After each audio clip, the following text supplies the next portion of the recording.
Tengo una curiosidad, Armando.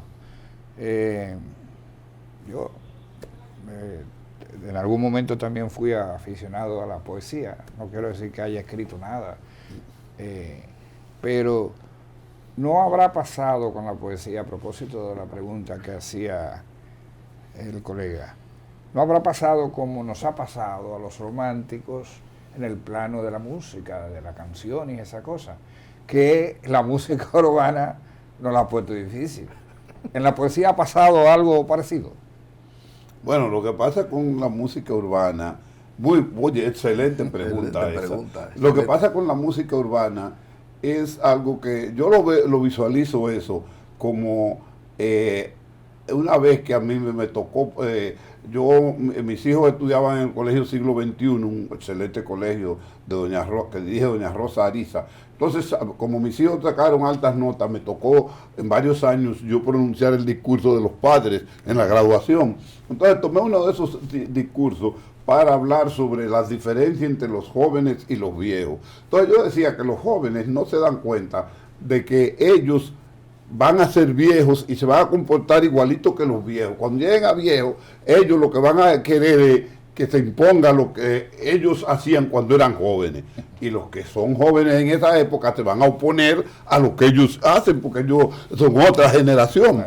Pero todos son lo mismo. Entonces, ¿qué ocurre? Con la música urbana pasa igualito que como pasaba, por ejemplo, cuando el merengue no se aceptaba en los salones. El merengue se consideraba una vagabundería, que se bailaba con los cuerpos pegados y que eso parecía como si estuvieran haciendo el amor verticalmente. Y incluso la música, la letra se consideraba como una letra vulgar, lasciva, y no se aceptaba en los salones.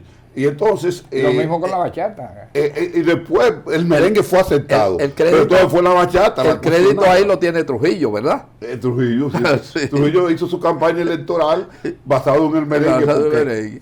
Sin haber investigaciones de mercado en esa época, él intuyó que el pueblo dominicano, la mayoría del pueblo dominicano le gustaba el merengue. Entonces él quería esa mayoría. Entonces, ¿qué ocurre? Que la bachata luego, que fue aceptado el merengue, viene y sustituye al merengue en la música inaceptable. Entonces, luego la bachata es aceptada. ¿Por qué la bachata es aceptada? Como ocurre con todas las músicas. Porque fíjense, todas las músicas tienen el mismo origen. Todas las músicas del mundo, incluso la europea, la asiática, de donde quiera, la mayoría de la música nueva es hecha por músicos malos. Son músicos que no saben tocar bien la música que está de moda y sin darse cuenta inventan otra. Por ejemplo, ¿de dónde sale la bachata? La bachata sale de que los músicos malos dominicanos querían tocar el mariachi mexicano o querían tocar la guajira puertorriqueña, que es la que más se parece a la bachata. Tú oyes, por ejemplo, el Jibarito del Aire, antes de que surgiera la bachata, y parecen bachata. Y la vieja trova cubana, la de Barbarito 10 y esas cosas. Entonces, como ellos no la sabían tocar, le salió la bachata. Pero los cubanos querían tocar vals y lo que le salió fue el danzón. Y en la poesía, el danzón sale de tocar mal el vals. Entonces, así mismo salen muchísimas otras músicas. El tango fue que los negros argentinos querían tocar vals. Y lo que le salió fue el tango, que fue inventado por los negros argentinos, porque los argentinos, allá no hay negros ahora. Mucha gente ignora de que Argentina había una colonia negra, y en Paraguay y en Uruguay, en fin, pero eso que tú porque Borges lo dice de manera graciosa, que dice, alguna vez la gente nos acusa a los argentinos de racistas, pero nosotros no somos racistas. Nosotros éramos racistas antes de acabar con los negros, pero después que acabamos con los negros, ya no tenemos cómo ser racistas. ¿Y cómo usted puede hacer una similitud entre lo que la música ha evolucionado y la poesía, por ejemplo? Entonces, no, déjeme decirle lo de la música urbana. Entonces, para venir a parar a la música urbana, fíjate qué pasa con la música urbana. La música urbana es una música que desde el punto de vista de la letra es un desastre, pero desde el punto de vista del ritmo representa una innovación dentro de la música, una innovación que abre un nuevo campo a la música. Ahora, ¿qué ocurre? ¿Por qué la música urbana es despreciada? Porque todavía los grandes músicos no se han fijado en ella y no se han puesto a escribir música con su ritmo y con su aire, pero con calidad. Porque eso es lo que ocurrió con la bachata. Cuando Luis Díaz y el grupo Convite se fue a los campos y a recoger música folclórica nuestra y trajo cosas de la bachata y eso, pero le dio otro aire Luis Díaz le dio letra y Dagoberto Tejeda, sí. Y luego Juan Luis Guerra siguiendo eso, porque Juan Luis Guerra sigue a Luis Díaz, el experimento que comienza Luis Díaz. Entonces Juan Luis Guerra viene con su talento innegable y convierte la bachata, la perfuma. Entonces ya la bachata es aceptada. Ahora es rosa. Entonces, ¿qué le falta a bachata rosa? Bachata. Porque es rosa. Ahora, ¿qué le pasa a la música urbana? Que no ha venido su Juan Luis Guerra, no ha venido su Luis Díaz, no ha venido su Dagoberto a civilizarla, a ponerle perfume. Puede haber música sin poesía. Sería interesante que llegara. Puede haber música sin poesía. Bueno, no puede haber nada de arte sin poesía, porque ya los griegos lo dijeron. La palabra poesía viene del griego poiesis, y poiesis lo que quiere decir es creación. Toda creación es poética, porque ¿qué es la poesía? La poesía es ver esa copa como una bóveda. Por ejemplo, tú dices que esa copa es una bóveda invertida. Eso es poesía, porque tú estás convirtiendo la realidad copa en un sueño, el sueño de una bóveda que han invertido. Entonces, toda creación es una transformación de la realidad. Y la transformación de la realidad es ante todo poética. Entonces todo es poético. Ahora incluso donde no hay, porque también la gente piensa que poesía nada más es donde hay metáfora, pero hay también grandes poemas que no tienen metáfora. Que son la crudeza de la realidad de la vida. Por ejemplo, mira, hay un poeta norteamericano que escribió un libro que es fundamental en la historia de la literatura. Este libro se llama Antología de Spoon River, o en inglés Spoon River Anthology.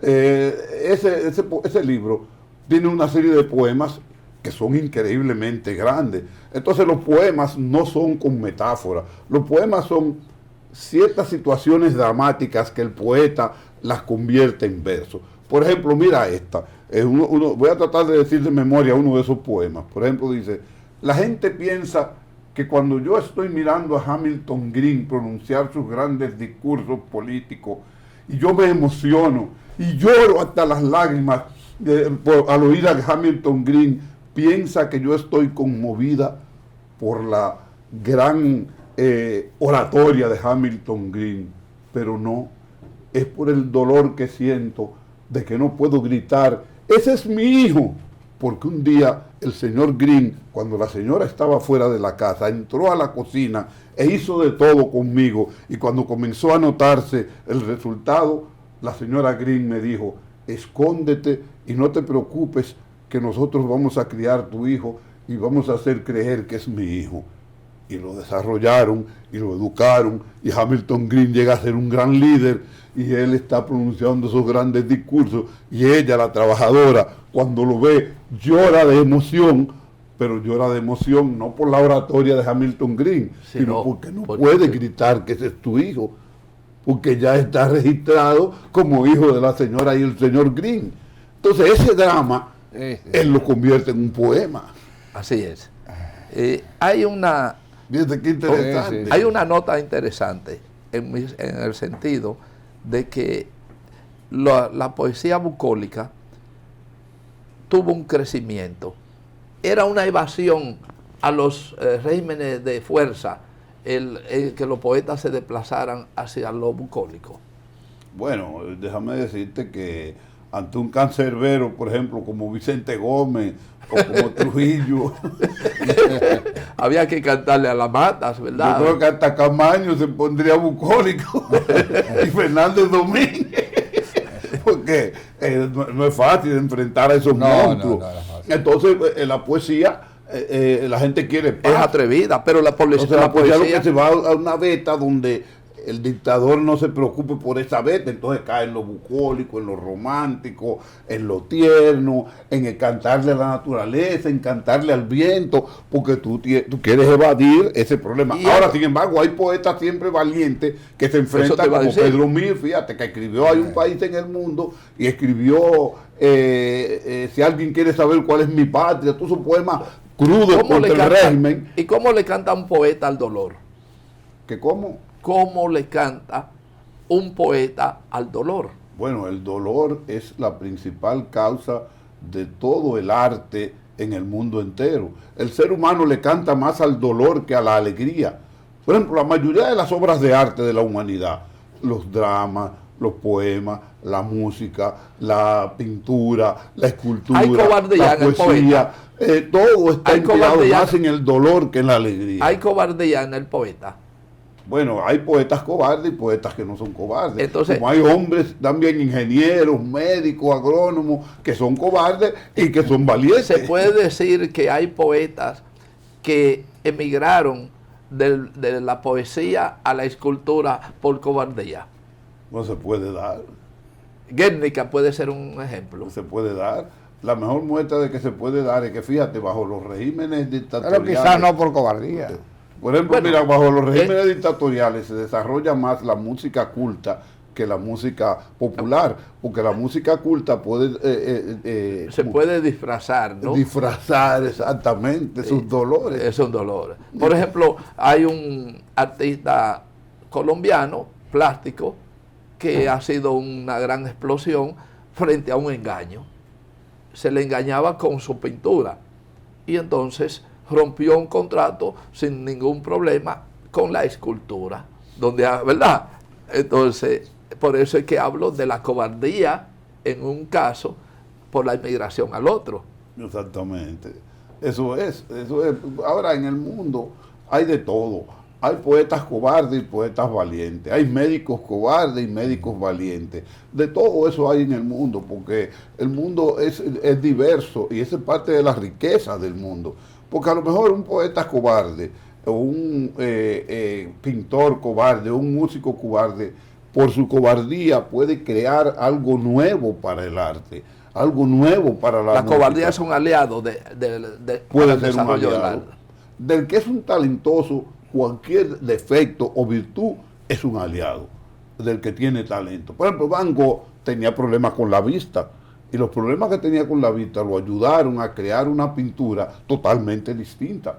Fíjate, por el problema que tenía de daltonismo, de todas esas cosas, hizo una pintura que la gente se asombra de esa pintura, porque es una pintura que tiene unos matices y por ejemplo, unos amarillos y unos azules desconocidos, pero no es porque él quizás se propuso hacer esos colores así desconocidos, sino porque su incapacidad visual lo llevó a pintarlo así, pero resulta que eso deviene por el propio talento que él tenía, que era enorme. Ese defecto se convierte en una virtud. Pasa como pasa con esa cantante que tú la debes conocer y adorar, que se llama Nana Mouskouri. O con Beethoven, a Nana Mouskouri no la aceptaban en los coros ni en nada de cantar, porque Nana Mouskouri tiene un problema en una de las cuerdas vocales, pero ese problema en las cuerdas vocales le da una voz completamente distinta, finísima y única, y resulta que esa es la gran virtud por la que Mónica...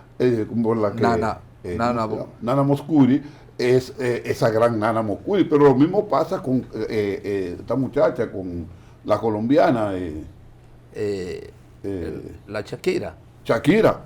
Shakira también, los maestros de música, de canto de Shakira, no póngase otra cosa, usted no sirve para cantar porque tiene un problema con la voz. Mira lo que ha hecho. Sin embargo, ese problema es la virtud. Lo que no sirve mucho en relación del tiempo es que nosotros pudiéramos seguir deleitándonos con nuestro invitado. Así es. Pero tenemos dictadura, entonces tenemos que disfrazar las cosas, ¿no? La dictadura del tiempo, en complicidad con los técnicos y el director de aquí, no hace Tomás poner fin a este... Y hasta decir buenas noches. Así es, señores. Así que agradecemos infinitamente. Agradecemos infinitamente la presencia de Armando aquí con nosotros, porque Juan Freddy Armando es una gloria, y yo lo digo aquí frente a él, el que me desmienta si quiere, pero es una gloria, un ejemplo de lo que deben seguir mucha gente en este país. Así que será hasta la próxima que estaremos de nuevo con ustedes en El Punto. Hasta entonces.